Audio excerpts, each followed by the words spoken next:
여러분, 우리가 동상이몽이라고 하는 고사성어가 있습니다. 같은 침대에 누워서 다른 꿈을 꾼다는 것이죠. 우리도 같은 자리에서 한 공동체로 삶을 살아가고 있지만 서로 다른 생각을 가지고 살아갈 수가 있습니다. 내 마음이 네 마음인 줄 알았는데 네 마음은 전혀 다른 마음을 가지고 있었구나. 관계 안에 여러분 이러한 간극이 존재할 수가 있다는 겁니다. 여러분, 그런데 문제는요, 예수님과 제자들 사이에서도 이런 간극이 존재했다는 겁니다. 오늘 본문의 배경은 예수님이 십자가에 죽으시고 부활하신 후 승천을 앞두고 있는 시점입니다.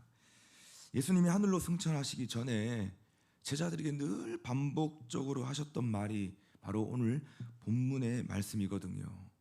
본문 3절 보실까요? 그가 고난을 받으신 후에 또한 그들에게 확실한 많은 증거로 친히 살아 계심을 나타내사 40일 동안 그들에게 보이시며 하나님 나라의 일을 말씀하시니라. 승천하시기 전에 예수님의 제자들과 늘 함께 하셨던 그 대화의 일관된 주제가 바로 무엇이었냐면 킹덤 오브 갓, 하나님의 나라였습니다. 이뿐입니까? 공생애를 시작하시면서 하셨던 첫 번째 메시지도 뭐였죠? 회개하라, 천국이 가까웠다. 하나님 나라를 선포하시면서 예수님이 사역을 시작하셨다는 것입니다.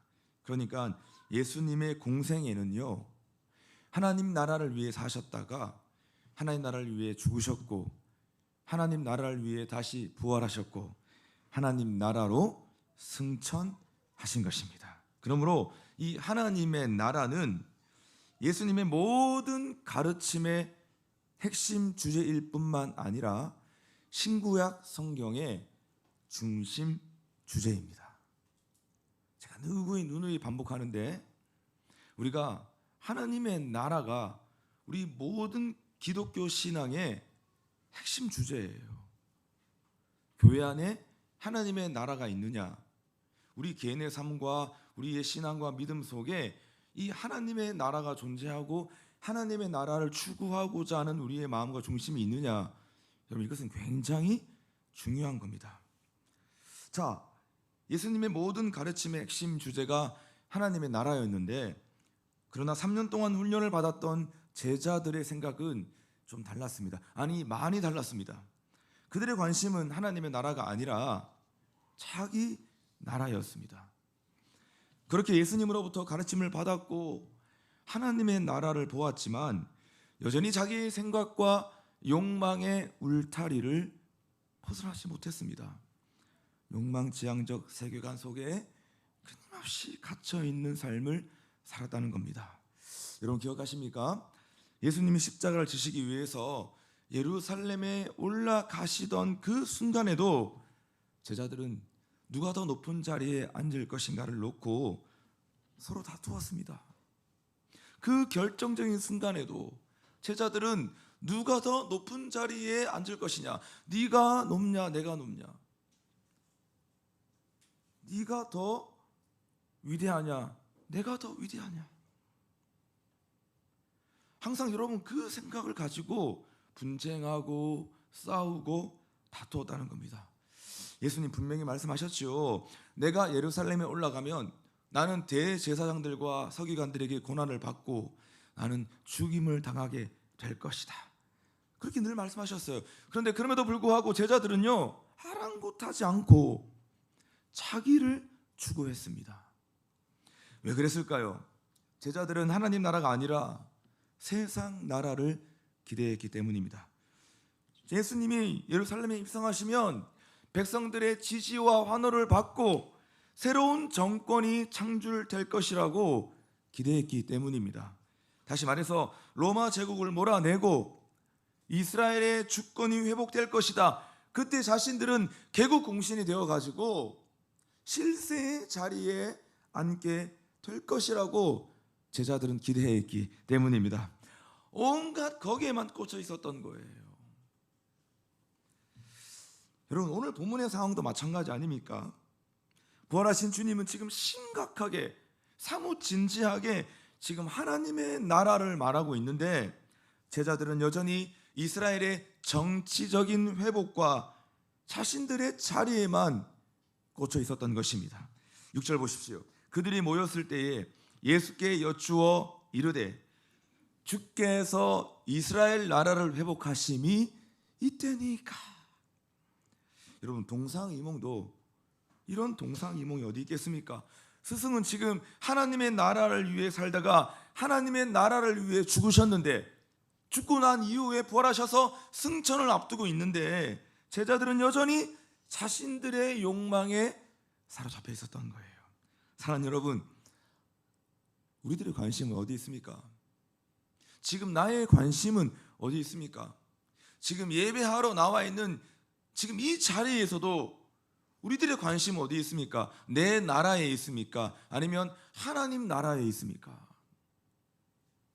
우리 모두는 다 하나님 나라에 살도록 부르심을 받았고 하나님 나라를 세워가는 일에 부름받은 줄로 믿습니다. 그래서 우리는 무엇보다 하나님의 나라를 꿈꾸고요, 그 하나님 나라에 투자하는 삶을 살아야 되는 거예요. 우리가 투자할 게 많이 있지만 부동산에도 투자하고 주식에도 투자하고 뭐 이것저것 온갖 것에 우리가 다 투자하며 살아갈 수 있지만 우리는 무엇보다도 하나님 나라를 위해 살고 하나님 나라에 투자하는 삶을 살아야 할 줄로 믿습니다. 물론 건강, 사업, 자녀, 돈 다 필요하죠. 이게 다 중요한 겁니다. 이 땅을 살아가고 현실을 살아가는 우리 모두에게 다 필요한 것입니다. 근데 기독교는 여기에만 매여 있어서는 안 된다는 거예요. 우리가 진짜 마음을 둬야 할 것은 잠시 스쳐가는 이 땅의 나라가 아닌 하나님의 나라에 우리의 진짜 마음이 있어야 하는 겁니다. 하나님의 나라가 내 마음속에 없다면 아직 내 신앙은 영적 초보의 단계예요. 아직 내 마음에, 내 삶에 이 하나님의 나라가 존재하지 않는다면 우리는 영적으로, 신앙적으로 초보 단계에 있다는 것을 우리는 인식해야 되는 거예요. 그래서 우리는 끊임없이 기도하고 묵상할 때 내 마음의 중심에 하나님 나라가 있는가? 나는 무엇을 꿈꾸는가? 나는 지금 정말 하나님의 나라를 꿈꾸고 있는가? 이것을 우리가 항상 점검해 보아야 하는 것입니다. 여러분, 이건 제 얘기가 아니라 주님의 말씀이잖아요. 마태복음 6장 33절 말씀이잖아요. 그런즉 너희는 먼저 그의 나라와 그의 의를 구하라. 그리하면 이 모든 것을 너희에게 더하시리라. C.S. 루이스의 말처럼 하늘의 것을 구하면 이 땅의 것은 덤으로 주어지는 건데 우리는 이 진리를 놓치고 여전히 이 땅의 것에만 코를 박고 삶을 살아가는 겁니다. 하나님의 나라를 구하면 이 땅의 것들은 다 덤으로 주어진다, 그 말하고 있는 거잖아요.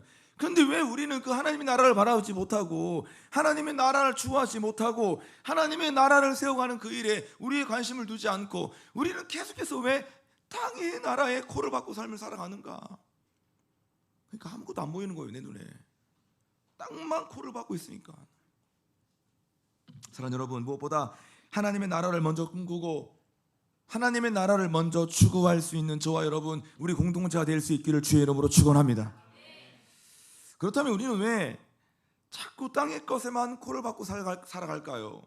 그렇게 배우지 않았는데, 그렇게 듣지 않았는데, 우리는 그렇게 훈련받지 않았는데 우리는 왜 자꾸 땅의 것에만 코를 박고 살아가려고 할까요? 그 이유는 제가 맨날 100번 1000번 얘기하는 건데, 그 이유는요, 성령 충만하지 않아서 그런 겁니다.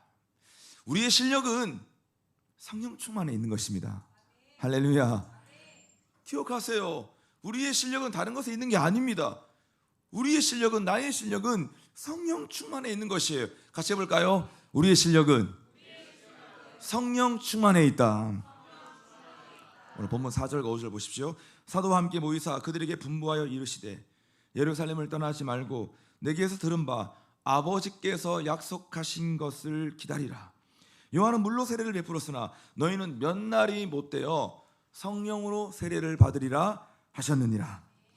예수님과 전혀 다른 마음을 품고 있었던 제자들에게 지금 예수님은 솔루션을 제공하고 있습니다. 그 솔루션이 뭡니까? 그 솔루션이 뭡니까? 예수님과 지금 동상이몽적 관계 안에 있었던 제자들에게 베푸셨던 그 솔루션, 해결점이 뭐예요? 그것은 아버지께서 약속하신 성령 세례를 기다리라는 것이에요. 그게 예수님의 유일한 솔루션이었어요. 왜입니까? 하나님의 나라를 위해 사는 것은 성령으로만 가능하기 때문이다. 하나님 나라를 이루어가는 것은 성령으로만 가능하기 때문이다. 여러분, 그것을 말씀하신 거예요. 여러분 기억하세요. 하나님의 나라는 인간의 노력과 힘으로 세워갈 수 있는 나라가 아닙니다. 우리의 의지로 세워갈 수 있는 나라가 아닌 것이에요. 하나님의 영이신 성령이 임해야만 우리는 하나님의 나라를 이루어갈 수 있습니다. 아멘.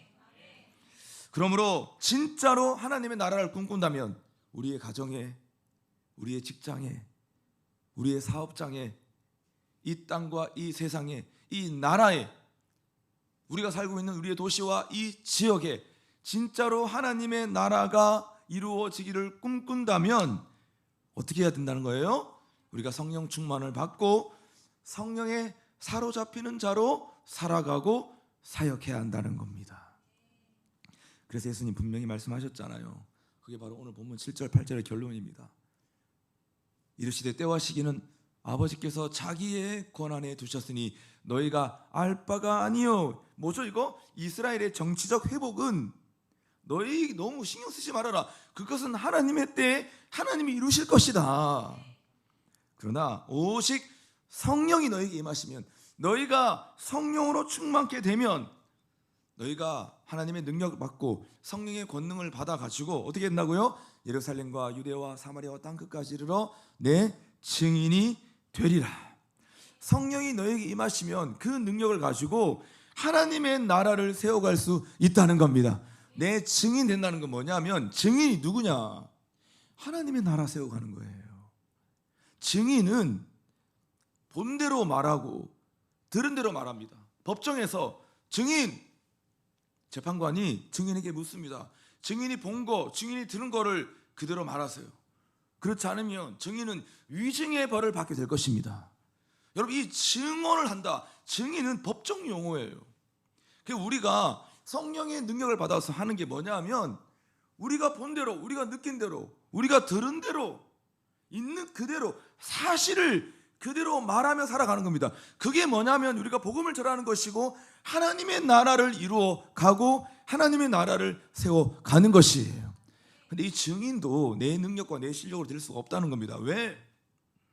내가 본 게 있고 내가 들은 게 있어도 우리에게 그럴 만한 실력과 능력이 없으면 우리는 본 대로 말할 수 없고 들은 대로 말할 수 없어요. 그거 내가 그냥 내 의로만 할 수 있는 거 아니에요.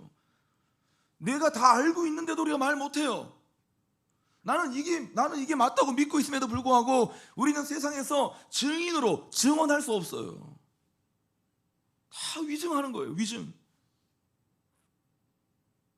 교회 안에서는 막 할렐루야 막 증언하는데 예루살렘과 유대와 사마리아와 땅끝에서는 할렐루야 증언 못해요. 왜? 우리에겐 그럴 실력이 없거든요. 그래서 그 실력과 능력, 권능 누가 주시냐? 오직 성령이 너에게 임하시면, 성령 충만을 받아야 우리는 증언할 수 있고 우리는 증인의 삶을 살아갈 수가 있고 하나님의 나라를 세워갈 수 있는 주님의 종이 될 수 있다는 것입니다. 그렇다면 구체적으로 그럼 이 성령의 능력이 우리에게 임하면 우리가 도대체 어떤 일들이 일어나냐는 거예요. 성령 능력이 임하면 방언하는 것만 끝나는 겁니까? 성령의 능력이 임했을 때 방언하는 것으로만 끝나는 거예요? 그렇지 않습니다. 진짜 구체적으로 우리에게 성령이 임하면 어떤 역사가 일어나느냐? 첫째로 비전이 임한다는 겁니다. 여러분, 남녀노소를 막론하고 우리가 성령 충만을 받잖아요. 그러면 하나님의 꿈이 나의 비전이 되는 것이에요.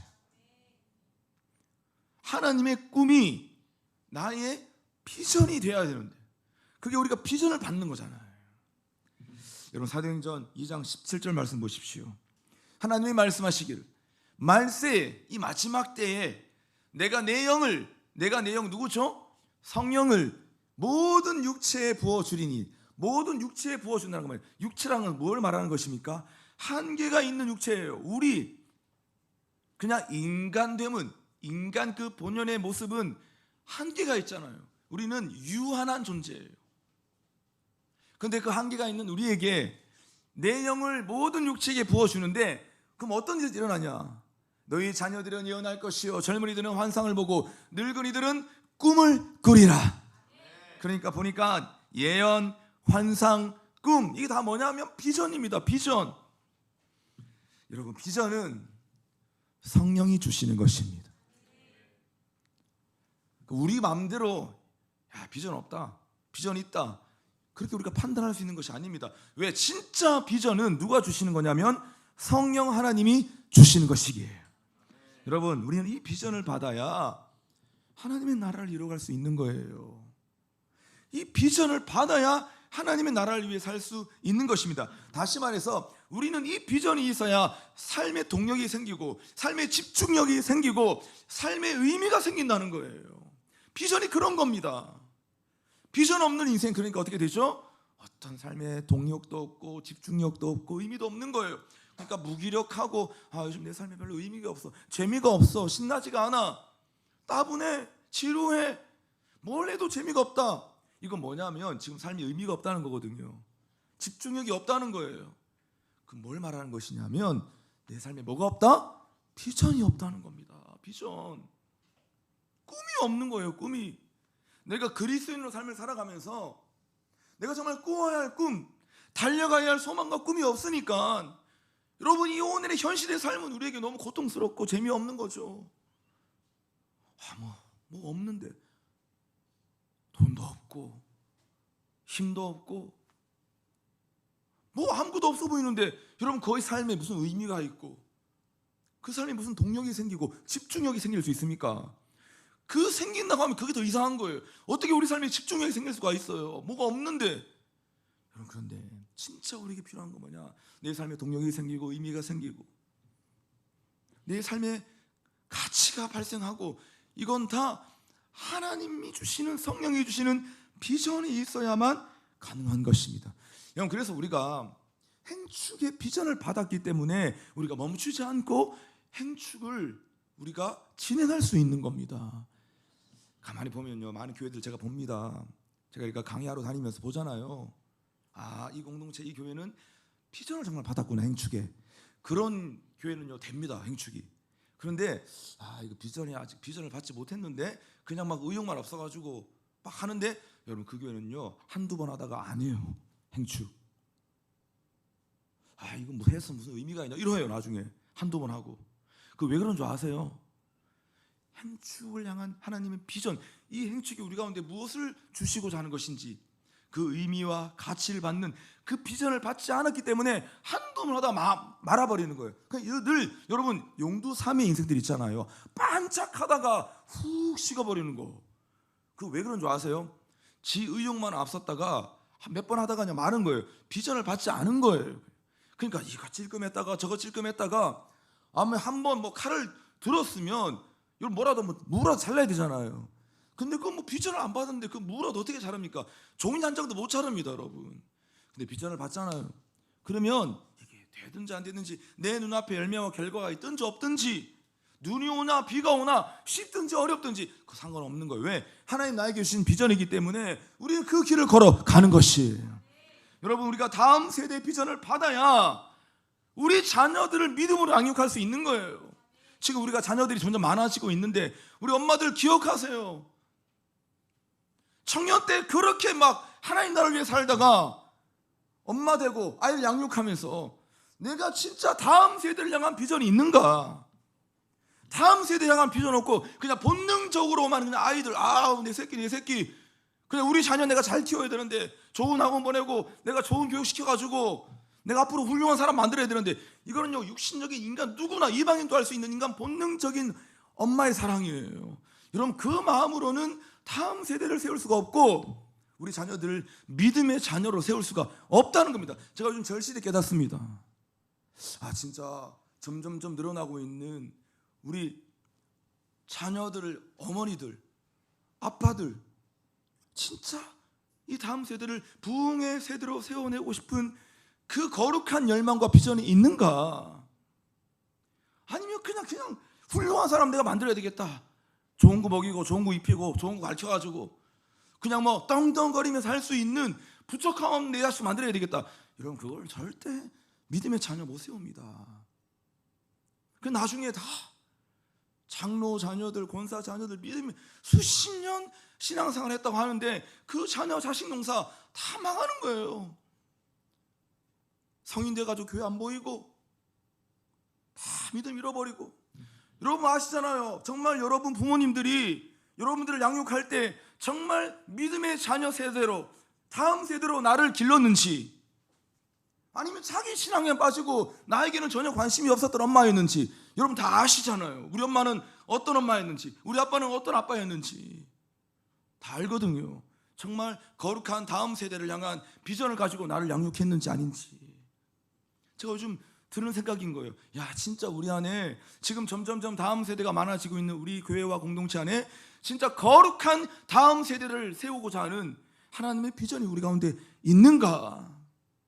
행복을 향한 비전, 다음 세대를 향한 비전, 이 땅을 하나님의 나라로 세워가고자 하는 그 비전, 여러분 그 비전을 받아야 되는데 그 비전을 언제 받을 수가 있느냐? 바로 성령이 우리 가운데 말세에 내가 내 영을 모든 육체에게 부어주리니 너희 자녀들은 예언할 것이요 젊은이들은 환상을 보고 늙은이들은 꿈을 꾸리라. 나이와 상관없이 하나님의 비전을 받으면 그것을 향해 달려간다는 것이 전력 투구한다는 겁니다. 뭐 청년만 전력 투구하는 게 아니잖아요. 저는 참고로 늘 얘기하잖아요. 누가 청년인가? 만 70세 이하에 있는 사람들은 다 청년이에요. 할렐루야.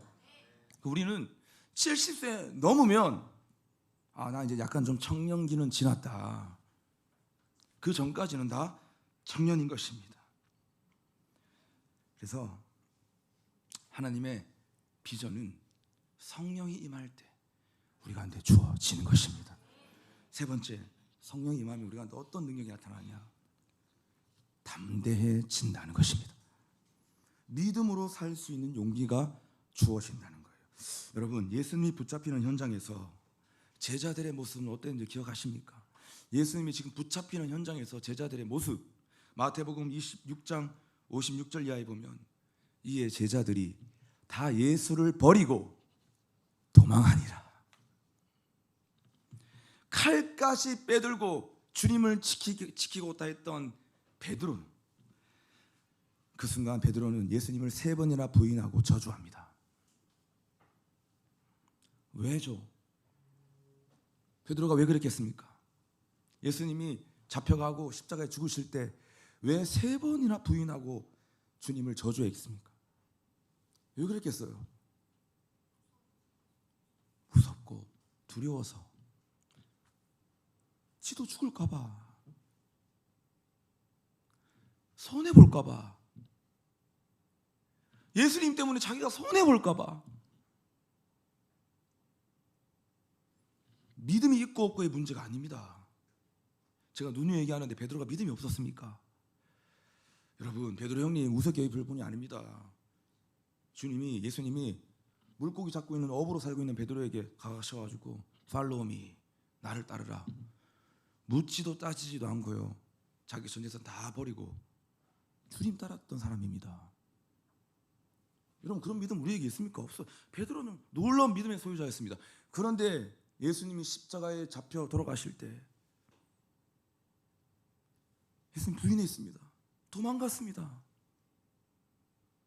여러분, 믿음이 없었다 이렇게 치부해버리가 문제가 아니고, 정말 우리가 구체적으로 좀 묵상해 본다고 한다면 그 베드로 그 상황 안에 들어가 보세요. 내가 그 상황 현장에 들어가 보십시오.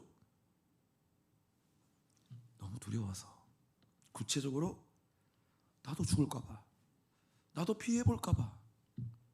여러분, 우리 신앙생활 속에서 우리가 늘 주님을 자랑하지 못하는 그 순간, 나도 이 땅에서 교회와 기독교회 욕먹는 것처럼 나도 도매급으로 욕먹을까봐, 피해볼까봐.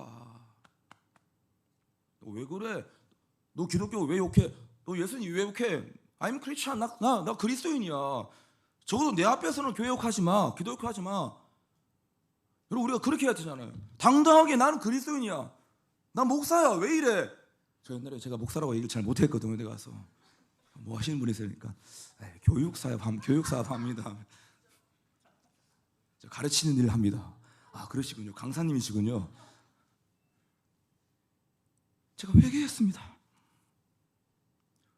내가 왜 내 머리를 잘라주는 디자이너에게 왜 내가 목사라고 얘기를 말 못했을까? 내가 뭐 어디 가서 뭐 이렇게 뭐 중요한 대화를 하는 그 자리에서 왜 나는 기독교인이고 나는 그리스도인이고 나는 왜 목사라고 말을 못했을까? 제가 부끄러운 말인데요, 피해볼까봐, 손해볼까봐, 나를 좀 이상하게 여길까봐, 아, 나는 뭐 그냥 교회에서만 멋있으면 되지, 뭐 세상에서는 뭐 그냥 조용히 그냥. 그래서 제가 우스갯소리로 어디 가면 성도들한테, 야, 밖에 나가서는 나한테 목사님이라 하지 말아라, 대표님이라고 해라 그냥. 아, 오늘 방송 이런 거 다 나가면 안 되는데. 여러분, 제가 왜 지금 저 자신을 날리면서 이런 말을 합니까? 베드로의 심정이 우리의 심정이 아닙니까? 내가 죽을까봐, 나도 피해볼까봐. 여러분, 그런데요, 오순절날 성령 받았던 제자들 베드로는요 변화되었습니다. 환경과 상황은 바뀐 것이 하나도 없었는데 베드로의 마음이 변화되었어요. 바뀌었어요. 용기와 담대함이 생겼습니다. 그래서 두려움에 떨고 있었던 베드로는 성령을 받고 난 후에 어떻게 되었습니까? 주의 복음을 담대히 외치기 시작했습니다. 사도행전 2장 36절이 그것을 증언하고 있습니다. 그런즉 이스라엘 온 집은 확실히 알지니, 뭐죠? 유대인들아, 너 확실히 알아라, 확실히 들어라. 너희가 십자가에 못 박은 이 예수를 하나님의 주와 그리스도가 되게 하셨느니라. 너희가 십자가에 못 박은 그분이 누구다? 그리스도다. 우리의 구원자다. 겁쟁이에서 놀라운 전도자가 된 것입니다. 사랑하는 여러분, 우리에게 용기와 담대함을 주시는 분은 바로 성령 하나님이십니다. 그 성령이 우리가 어떤 난관에도 굴하지 않도록 우리에게 영적 기백을 허락해 주시는 분이신 줄로 믿습니다. 세 번째, 성령의 능력이 임하면 어떻게 되냐면 영적인 눈이 열립니다. 영안이 열리는 것이에요. 그래서 사람을 보는 관점이 달라진다는 겁니다. 여러분, 사도행전 3장에 보면 베드로는 나면서부터 안진뱅이였던 자에게 이렇게 말을 합니다. 사도행전 3장 보십시오. 제9시 기도 시간에 베드로와 요한이 성전에 올라갈새 하루에 3번 유대인들은 기도하라고 성전에 갔거든요. 그러니까 지금 9시 기도 시간에 성전에 올라갈 때 누구를 보냐면 나면서 못 걷게 된 이를 사람들이 메고 오니 이는 성전에 들어가는 사람에게 구걸하기 위하여 날마다 미문이라는 성전 문에 두는 자라. 그가 베드로와 요한이 성전에 들어가람을 보고 구걸하거늘 베드로가 요한과 더불어 주목하여 이르되 우리를 보라 하니 그가 그들에게 무엇을 얻을까 하여 바라보거늘 베드로가 이르되 은과 금은 내게 없거니와 내게 있는 것으로 내게 주노니 나사렛 예수 그리스도의 이름으로 일어나 걸으라 하고 걷기도 하고 뛰기도 하며 하나님을 찬송하니. 여러분, 지금 어떤 상황입니까? 지금 이 안준뱅이는요 성전 미문 앞에서 늘 앉아서 구걸하던 사람이었습니다. 그런데 이 사람은 갑자기 지금 딱 나타난 것이 아니라 항상 그 성전 문 앞에서 늘 구걸했던 사람이에요. 항상 그 사람이 거기 존재하고 있었습니다. 다시 말해서 베드로와 요한은요 항상 성전에 기도하러 갈 때 이 사람을 봤습니까? 안 봤습니까? 늘 봤습니다. 늘 그 사람들 거기에 있었어요.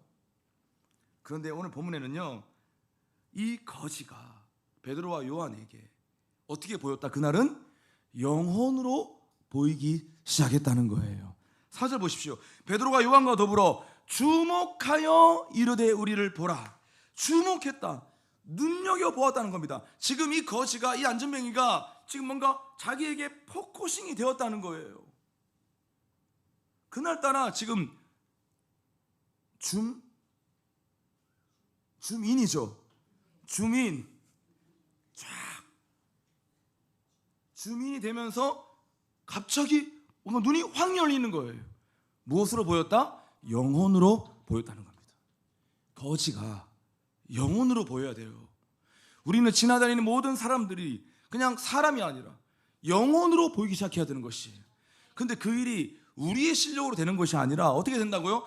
성령이 충만하면, 우리가 하나님의 영으로 충만케 되면 보는 모든 가족들이 아이고 저 인간, 이게 아니라 영혼으로, 불쌍한 영혼으로 보기 시작하는 거예요. 내 친구들이, 우리가 품고있는 태신자들이 영혼으로 보여야 우리는 그들에게 찾아가서 말이라도 한마디 꺼내는 거예요. 이 역사가 언제 일어나냐면 성령이 임해야 되는 것이에요. 그래서 베드로가 뭐라고 합니까? 은과 금은 내게 없거니와 내게 있는 것을 내게 주노니 나사렛 예수 그리스도의 이름으로 일어나 걸으라. 영혼으로 보일 때 여러분 이런 선포를 할 수 있는 겁니다. 영혼으로 보일 때 우리는 복음을 전할 수 있는 거예요. 영혼으로 다가올 때 우리는 그리스도의 사랑과 그리스도에 대해서 증언할 수 있는 겁니다. 근데 우리가 사람이 영혼으로 보이지 않잖아요. 그럼 어떻게 보이는 줄 아세요?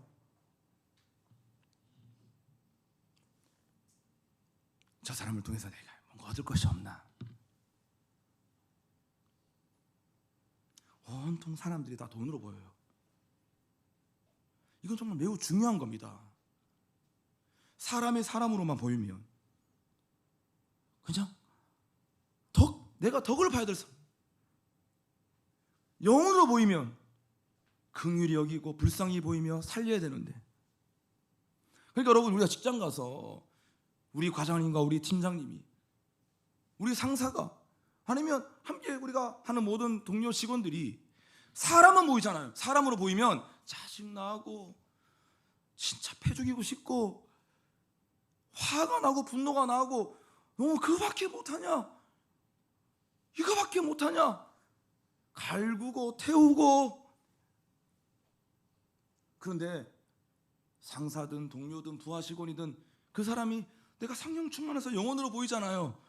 야, 그럼 내가 오늘도 좀 도와드려야 되는데, 내가 뭐라도 하나 치워드려야 되는데, 오늘도 내가 열심히 최선을 다해서 내가 뭔가 저에게 유익이 되어야 되는데, 그래서 내가 주님의 복음을 전해야 되는데, 이런 일들이 일어난다는 것입니다.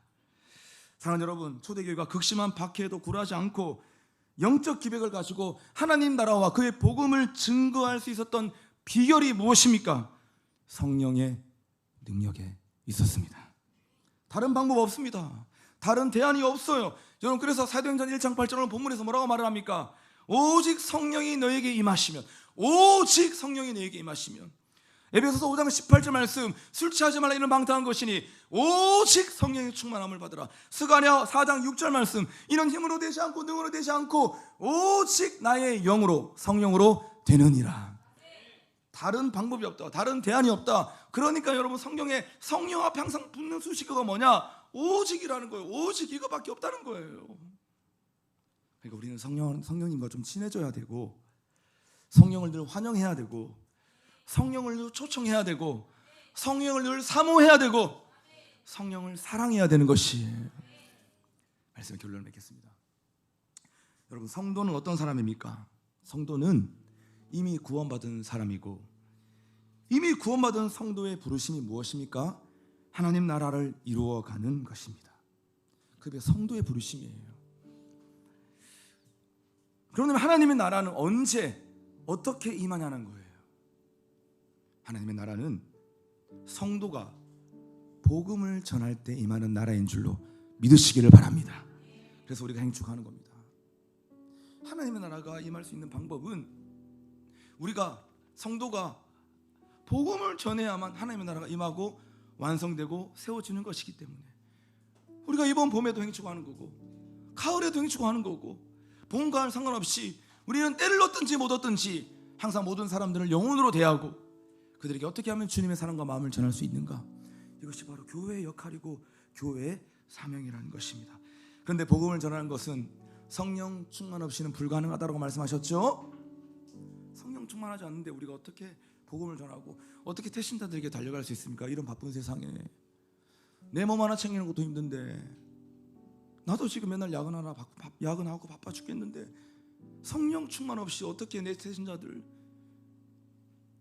사랑할 수 있고 그들에게 달려가 줄 수 있고 그들에게 내가 뭐라도 해줄 수 있겠습니까? 불가능합니다. 그래서 하나님의 나라는 성도가 복음을 전해야 될 때 임하는 것이고, 그러려면 성령에 충만해야 궁극적으로 하나님의 나라가 완성되는 것이다. C.S. 루이스의 말입니다. 하늘을 겨냥하라, 그러면 땅은 덤으로 얻게 될 것이다. 땅을 겨냥하라, 그러면 어느 것도 얻지 못할 것이다. 하나님의 나라를 얻은 사람은 세상도 얻지만 하나님의 나라를 잃어버린 사람은 그 어떤 세상도 다 잃어버리게 된다는 것입니다. 여러분, 당신의 관심은 어디에 있습니까? 무조건 잘 먹고 잘 사는 것에 있습니까? 이 땅에서 성공하고 출세하는 것에만 꽂혀 있습니까? 우리는 무엇보다도 하나님 나라의 마음을 두고 살아야 하고 하나님 나라 복음을 위해 살아야 할 줄로 믿습니다. 정말 하나님 나라를 위해 살았던 한 사람이 있습니다. 제가 그분을 여러분에게 좀 소개하고 싶어서 동영상을 좀 준비했거든요. 정말 하나님 나라를 위해 살았던 사람, 한 자매님이신데 우리가 함께 동영상 보고 같이 기도하시겠습니다.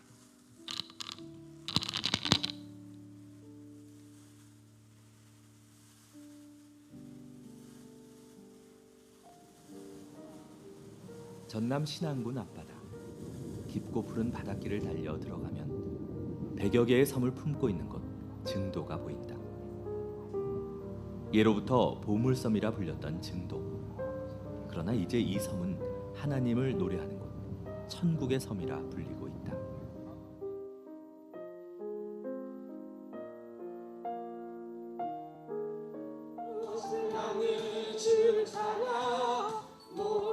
이 조용한 섬 마을엔 다른 섬과는 달리 뭔가 특별한 것이 있다.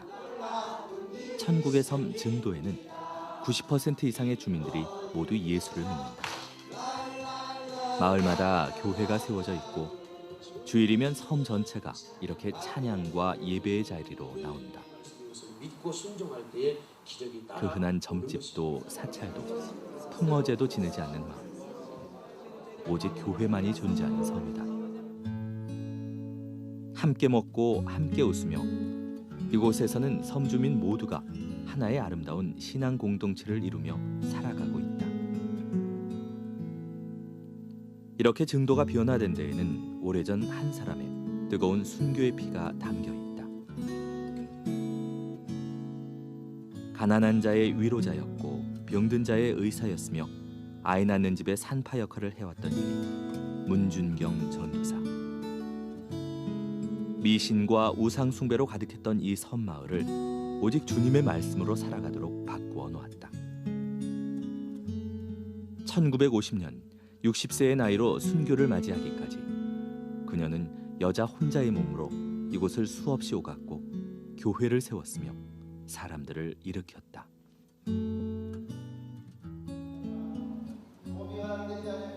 그렇게 죽기까지 이 땅을 사랑하며 복음의 씨앗을 뿌렸던 문준경 전도사로 인해 지금 모두 11개의 교회가 세워져 있다. 보수적인 섬마을에 눈물도 핍박도 많았겠건만 지금 그 고난의 자리에 이처럼 교회들이 들어서 있다. 그리고 그 구원의 축복을 섬마을 사람 모두가 누리고 있는 것이다. 주님의 마음을 품으며 이 땅 증도를 사랑했던 문준경 전도사. 그녀의 헌신과 순교의 핏값 위에 오늘도 증도 사람들은 천국에서 살아가고 있다. 누구보다 값진 삶을 살다간 문준경 전도사. 그리고 오직 주님만을 바라보며 살아가는 순박한 섬 사람들. 그 천국의 섬 증도 이야기를 만나본다.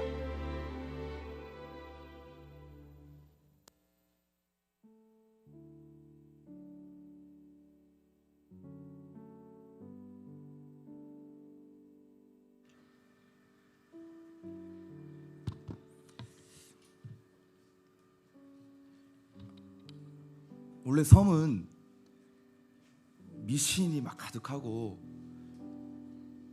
그리고 막 무당과 굿 이런 문화가 가득하잖아요. 그런데 이 섬에 살고 있는 거의 2,200명, 거의 전체가 다 예수를 믿는 천국의 섬으로 바뀐 거 누구를 통해서? 한 사람의 희생과 헌신과 복음 전파 사역을 통해서 이 섬이 천국의 섬이 된 것입니다. 목사도 선교사도 아닌 한 자매님이 전도를 받고 부흥회를 통해서 은혜를 받고 또 성경을 배우는 학원을 다니면서 복음 전도자가 되어서 지금 책을 제가 우리 리더들에게 권했습니다. 이 책을 한번 다 읽어보라고. 1년에 고무신을 10몇 켤이를 갈아 신을 정도로 여러 배를 타고 나룻배를 타면서 복음을 전하면서 끊임없이 주님의 사랑과 복음 하나님의 나라를 선포했을 때 여러분 이 삶이 하나님의 나라가 되고 하나님의 천국의 섬이 되었던 것입니다. 여러분 이런 전도자가 지금 이 시대에도 우리에게도 일어난다고 한다면 지금도 사도행전의 놀라운 역사가 일어나게 될 줄로 믿습니다. 구세군의 창시자 윌리엄 부스는 이렇게 말을 했습니다. 전도는 인간 사회에 살 수 있는 최선의 사업이다. 여러분 우리가 성령 충만을 받아서 이번 봄행축도 지금 우리가 열어가고 있는데요, 이번 봄행축이 정말 말 그대로 행복한 사람들의 축제가 되면 좋겠습니다. 부담스러워하는 자들의 축제가 아니라 행복한 사람들의 축제, 부축이 아니라 행축. 혹여나 이 중에 지금 한 2-3명 정도가 행축을 앞두고 좀 부담스러워하고 있는 분들이 계시거든요. 근데 기억하세요. 부담스러워하는 자의 축제가 아니라 행복한 사람들의 축제가 되어야 한다고 말씀하셨지. 행복한 사람이 행복한 세상을 만들 수 있다고 말씀하셨지. 성령 충만 받아서 행복한 복음 전도자가 되어서 우리가 이번 봄에도 복음을 전함으로 하나님의 나라를 세워갈 수 있는 그 놀라운 역사가 우리 공동체 안에 일어날 수 있기를 주님의 이름으로 축원합니다.